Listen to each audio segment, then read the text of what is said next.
예수님은 의인을 부르러 오신 것이 아니라 죄인을 부르러 오셨습니다.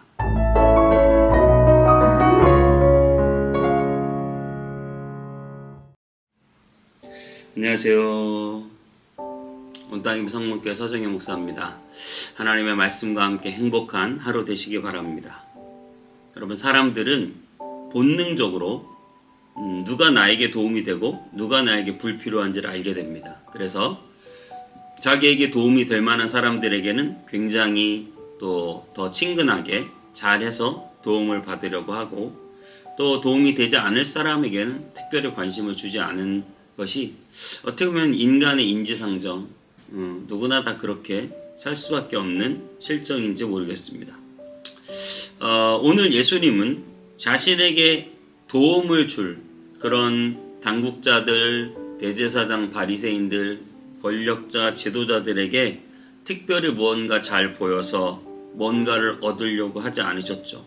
예수님은 수많은 병자들을 돌보시고, 예수님은 가난하고 힘없는 자들을 찾아 나서셨고, 예수님은 본인 자체도 나사렛 출신, 그리고 마구간에서 태어나신 분. 여러분, 이 땅의 사회적 약자와 가난한 자, 돌봐주는 이 없는 자에 대한 예수님의 관심이 한없다는 사실을 기억하시면서 저와 여러분의 관심이 좀 더 낮은 곳을 향하고 나를 도울 수 없는, 내 도움을 필요로 하는 그런 거 있죠. 내가 기브앤테이크처럼 뭘 주면 나중에 돌려받을 수 있는 그런 사람이 아니라 아무리 줘도 돌려받을 수 없는 그런 곳에 여러분의 관심이 쏟고, 그런 곳에 여러분의 힘과 에너지와 물질이 쏟아진다면 여러분은 하늘에 보물을 쌓는 사람일 것입니다. 예수님은 그렇게 낮은 곳을 향하여 늘 몸과 마음을 두셨습니다. 오늘 세리 마태가 나옵니다. 마태복음 9장 9절 제가 읽어보겠습니다. 예수께서 그곳을 떠나 지나가시다가 마태라는 사람이 세관에 앉아있는 것을 보시고 이르시되 나를 따르라 하시니 일어나 따르니라.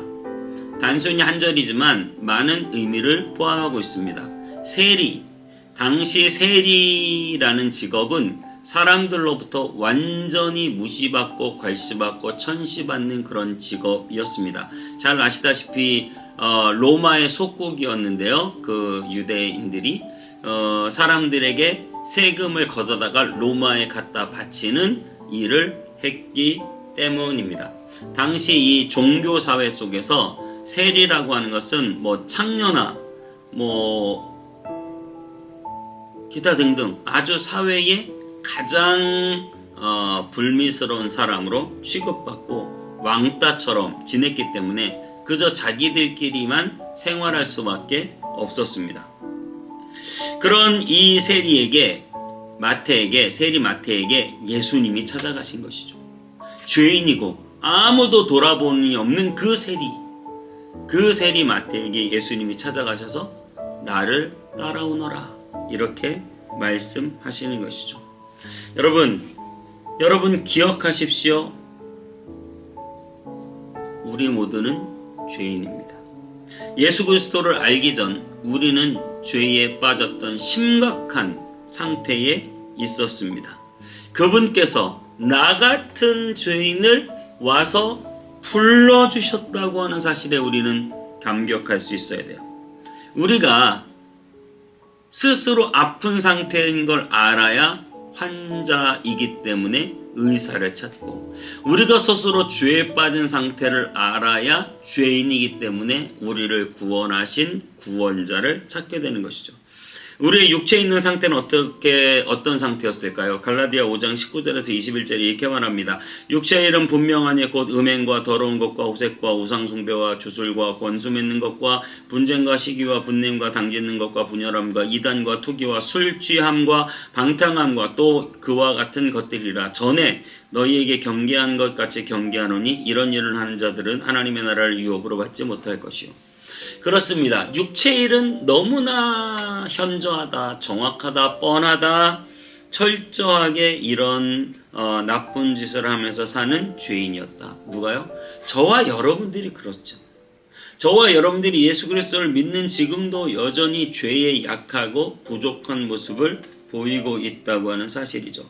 우리의 죄됨을 철저히 인식할 때 우리 주님이 나를 부르신 것이 얼마나 귀한 일인가를 알게 되는 거죠. 내 목을 뻣뻣이 쳐들고 내가 특별히 선심 써서 하나님을 믿었으니 나에게 뭔가를 좀 해달라고 말할 수 없는 거죠. 제가 목사가 되었어요.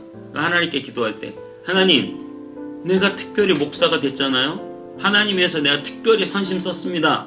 그러니까 나 잘 봐주셔야 돼요. 여러분, 이거는 바른 자세가 아니라는 거예요. 그럼 어떻게 돼요? 나의 철저한 죄를 인식하면 나 같은 죄인을 목사 삼아주신 것만도 감사합니다. 예수님의 그 포도원 품꾼 비유에 보면 아침부터 일하러 나온 사람의 심정이 있어요. 아침부터 저녁까지 일했으니까 자기는 한 데나리온 받아야 되는 거예요. 그래서 한 데나리온 줬어요. 근데 저녁 5시 다 일 끝나갈 무렵에 왔는데 이제는 아무것도 못 받겠다 어떡하냐라고 하는 그 사람에게도 덜컥 주인이 한 데나리온을 준 거예요.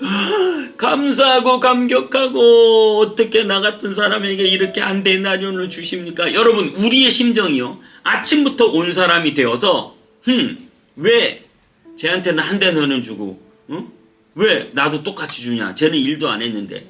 늘 주님을 섬기면서 불평하고 불만하고 감사가 없고 감동도 없고, 이게 의인인 거예요. 내가 스스로. 그러니 예수님 필요 없죠. 자기의 의의가 있는데. 그런데 죄인은 어떻습니까? 나 같은 것을 어떻게 주님이 구원해 주셨는가?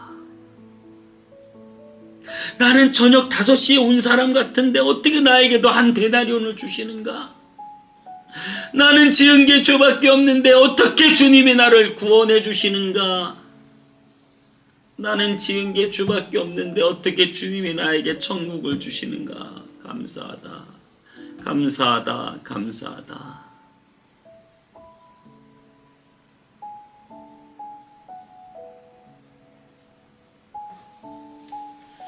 마태복음 9장 10절에서 12절에 이렇게 말합니다. 예수께서 마태의 집에 앉아 음식 잡수실 때에 세리와 죄인들이 와서 예수와 그와 그의 제자들과 함께 앉았더니 바리새인들이 보고 그의 제자들에게 이르되 어찌하여 너희 선생은 세리와 죄인들과 함께 잡수시느냐? 예수께서 들으시고 이르시되 건강한 자에게는 의사가 쓸데없고 병든 자에게라야 쓸데있느니라. 아멘. 마태는 죄인이었어요. 세리였어요. 그러니까 자기 친구들이 있었겠죠. 자기를 받아준 예수님이 너무 고마워서 우리 친구들도 좀 받아달라고 세리들을 다 불러 모았어요. 무시받고 천대받는 세리들이 마태의 집에 모여서 예수님과 함께 식사를 나누고 있어요. 그들은 예수님의 그 구원에 부르심에 감사하고 감격하는 거죠. 그런데 오늘 반대편에 바리새인들이 있어요. 바리새인들은 자기의 의가 강해요. 자기는 아침 9시부터 나와서 열심히 일했기 때문에 당연히 구원받아야 할 사람이에요. 감사가 없고 감격이 없고 불평불만하는 거예요. 저거 봐라, 저거 세리랑 또 놀고 있다, 이렇게 예수님에 대하여 폄하하고. 감사가 없어요. 감격이 없어요. 죄인인 것을 몰라요. 오늘 그렇게 마태와 바리새인이 대비되고 있어요. 여러분의 마음 상태는 어때요? 내가 교회 다닌 지 10년, 20년, 30년, 내가 봉사하는 게 몇 개고, 내가 헌금을 얼마 내고, 그래가지고 감사가 없어요. 내 의만 가득한 거예요. 여러분, 나 같은 죄인을 구원해 주신 주님께 감사해야 돼요. 우리가 주님 앞에서 뭐 봉사 조금 하고, 뭐 좀 사역하고, 뭐 조금 내가 헌금 내고, 하나님께 헌신을 좀 한다고, 여러분, 우리는 내세울 게 하나도 없는 죄인이에요. 여전히 죄인이잖아요. 지금은 의인입니까? 여전히 지금도 죄인이죠. 생각하는 것과 말하는 것과 행하는 모든 것이 죄인이고, 모든 것이 부정적이고, 모든 것이 죄뿐인데, 나 같은 죄인을 위하여 주님이 십자가를 지셨다. 그래서 예수님께서 그렇게 말씀하시는 거예요. 건강한 자에게는 의사가 쓸데없다. 여러분, 자기 의를 주장하는 사람에게 예수님의 구원의 은총은 소용이 없는 것이죠. 병든 자에게라야 의사가 쓸데 있습니다. 철저하게 죄인임을 인식하고 나 같은 죄인을 구원해 주신 주님께 그저 감사 감격밖에 할 게 없다.